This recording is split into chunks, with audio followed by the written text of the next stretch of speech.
Okay guys, yan. Tapusin ko muna ito at ako'y para makapagdilig po ako. Hindi pa yan. So ang aking aso ay nakaabang sa akin.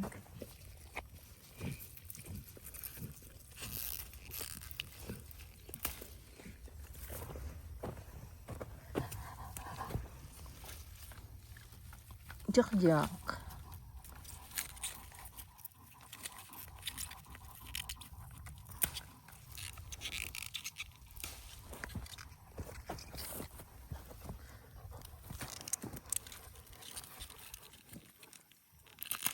Maano lang po ito eh. Marami siyang ugat. Nagbubunot. Ang hirap po, kailangan dalawang kamay. Kaya ginagamit ko po dalawang kamay. Dahil mahirap po. Matibay po yung ano niya. Ito, tough. Tingnan nyo. Pagpipitasin ko siya, ang tibay ng, hindi siya basta-basta na napipitas. Dito po oh. So ang technique niyan ay dito. Parang may joint siya. There. So minsan hindi ko doon nahahawakan. At see, madali lang siya pag doon sa pinaka-joint niya.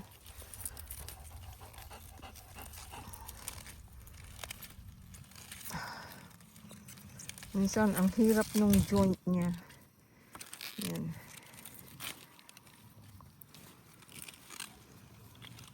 Kaya minsan dalawang kamay po ang ginagamit ko. Ay, nalaglag pa. Binigyan ko na yan kanina ng sweet pea. Yan. So, tapusin ko muna itong side na ito bago po ako pupunta sa kabilang side. Saan tayo mag-start? Tingnan natin kung may mga ready na dito. Ayokong ilagay yung aking lalagyan sa ano. Ayan, meron. Ganyan po dapat yan. Mataba.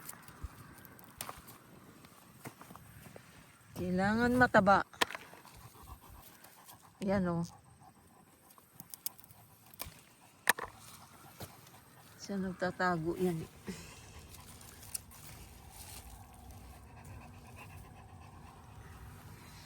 Ito pa po yung sa kabila. Ayan. Nakaka-stain nga lang ng ano. Tingnan yung kuko ko oh. Nakuskus ko na yan. Ito tayo sa kabila. Mas marami. Nagsimula na ako sa gitna. Hindi naman masyadong gitna. Yan yung dulo. Yan. Lalo na umulan. Naku. Tingnan nyo ang taas na. Mas mataas pa sa carrots ko. At wala pong time ang husband ko para i-rototiller. So, ayan. Kailangan tayong manguha.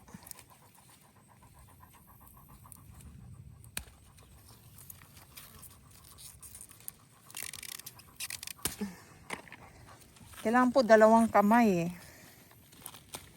Kasi yan yun dito ang technique oh, para madali. Yung parang sa joint. Sa joint niya. Katulad niyan oh. Dapat dito. Yan dito. See, madali lang siyang pitasin.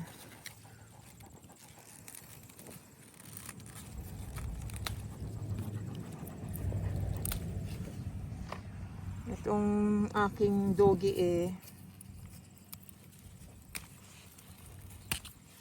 Ayan, tingnan niyo po. Ipakita ko sa inyo. Ayan. Ayan ang bunga niya. Sa loob niyan marami. Ayan. Ayan, hanggang dun. Ito pa. Dalawang row po yan. Okay guys. Ayan ang update. Ang aking carrots. Ayan ang carrots ko. Ito mga damo yan. Ayan. Ako pa. Isang linggo lang po yan. Ganyan na po kataas ang damo. Ayan guys, ito na po yung nakuha ko. May ilang sweet pea. So ito po yung shell pea. Aking gagawin yan ngayon. Tapos ito po yung ilang okra ko. 6, 2, 4, 6. So 6 na okra. So let's check the sweet corn. See, yan, mga damo na po yan. Yung aming squash. Oh, anong nangyari sa'yo? Parang nalanta ka. Kasi dinamuhan ko ito bago diniligan eh. Umula na nga, nalanta ka pa. O, ayan, o. Ayan yung bunga niya. Ayan, hilaw pa po yan. Maliliit lang po yan, ganyan. Sweet dumpling po tawag. Siguro parang naano sila sa araw. Ayan, mga damo na po yung matataas. Parang nabigla sila kasi na-cover sila ng damo. Ayan, hindi niya natrabaho to eh. Mukhang may kukunin na naman ako. Ayan, oh.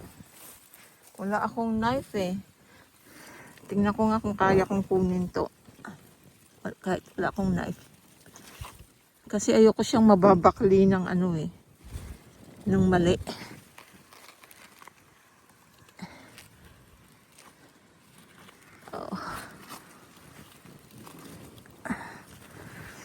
Hindi ko siya makuha. Yung pa isa oh. Tingnan natin. Kung meron pa. Ayan oh. May ako nakunin. Daling ko sa church. Ayun, 3, 4. Ayun, 5. Ayun oh. Ayan. Basta mga pang salad kailangan ano. Yan, may marami na pong ready dyan sa beets. Tingnan nyo oh. Oh. Oh, ayan oh. Dikit-dikit sila dyan. O, ayan po yung beets. Ayan. Okay. Tingnan natin dito. Ayan po ay, ito po hindi na isprihan. Kaya ang tataas po ng damo. Tingnan nyo. Kasing taas ng plant. Maliliit pa po yung ears niya. Ayan oh. Ayan. Maliit pa siya. Hindi pa siya ready. Pero yung damo kasing taas. Ayan po yung damo. Ayan, damo yan kasing taas ng plant. Yan po ay nalagyan po ng na-sprayan po yan kaya yan, namatay. Hey, get out there. Jack, out. Come on. Get out. Pero okay na yan kasi na-wash out na. Ayokong ma-expose dyan sa chemicals. Ito walang chemicals. Kawawa naman yung na-choke na ng damo. Kasi lake na po eh, mataas na. So hindi na pwedeng lagyan ng chemicals. Okay guys, yan ang update sa aking garden. Ayan guys. Ito, napitas ko to 2 days ago. So nilagay ko muna sa refrigerator. Ito today. Tapos may konti na kahapon. So ito na po ngayon ang nagawa ko after ko mag-pick nito today. So, yan. So, ganito po ang ginagawa ko. Yan, madugong trabaho po ito. Tingnan niyo po yung aking mga kuko at namantsahan na. So, ganyan lang yan. Magandang variety po ito kasi mahaba. Oh. Tingnan nyo kung ilan yung laman. Okay, itong pad na to. 2, 4, 6, 8, 10, 11. So, 11 yung laman niya. So, tatandaan ko po yung nito. Tatandaan ko yung variety. Yung resibo namin I think nasa box pa. Kailangan i-save ko yun para pag umorder kami ulit next year, ito ang i-order namin. Kasi mostly dati ganyan lang kaiksi yung isang variety na binibili namin. So maganda kasi maraming seeds na makukuha pag mahaba. Ayan. So ganyan lang. Ayan. Tapos ilalagay ko po to sa freezer bag. Tapos, as much as possible, tanggalin yung air. Ang technique ko po ay gumagamit ako ng straw, i-close ko, tapos yung freezer bag, tapos yung straw insert mo, yung konti lang yung opening na tama lang na ma-insert mo yung straw, then higupin yung air, yon. Tapos ilahin yung straw, tapos i-sealed mo na para kasi ang mahal po ng ng plastic ng yung sealer bag, mahal po yun. Umu-order po ako ng 2 roll yan every year. So ito naman, hindi naman, okay naman siya na freezer bag lang. So, ganyan. So, nakuha nyo na po ang idea. Yan. Kung mag-ano ka, saute ka, carrots, yung may chicken, carrots, ano pa ba? Ito. So, kung ano pa yung or, yan. So, minsan po, papakuloan ko lang sandali na may soy sauce. Yun na, tama na. Tapos may isda ako, ganon, or hipon. Pag nagmamadali ako sa tanghali, yun lang. Okay, guys. Okay. Now, tapos na akong mag-shell. At tingnan nyo po, guys. Isang malaking palanggana ang shell. Tapos ang aking piece ay ito. So mas malaki pa yung yung mas marami yung shell. Okay. Tingnan niyo po ang aking mga kuko na dikit. Medyo nabos-bosa na. Okay, so naglalagay ako ng 3 cups. Ay, may dumi. Ganito. 1.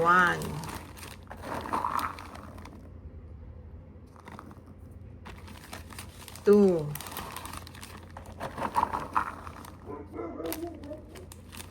3. Yan. Pwede na rin di tanggalin ng ganunin na lang. Ayan. Yan. So, ganyan. Tapos, i-flat mo siya. Lagay mo siya sa freezer. So, ayan na. So, another one. 1. Para matapos na tayo dito at ako'y proceed sa susunod na gawain. Ayan. Mainit po sa labas. Ayan. Meron na po siyang date. At di ko nalalagyan ng name kasi makikita naman eh. Ayan. So, flat mo siya. Ayan. So, that's it. So, yan ang para pag sa winter, meron tayong magagamit. Ganyan po dito kasi may winter snow kami. So, ang aming garden ay summer lang. Tapos, anihan ng squash. Carrots ay somewhere there. It depends kung maaga mong tinanim. It depends kung maganda ang summer, mainit.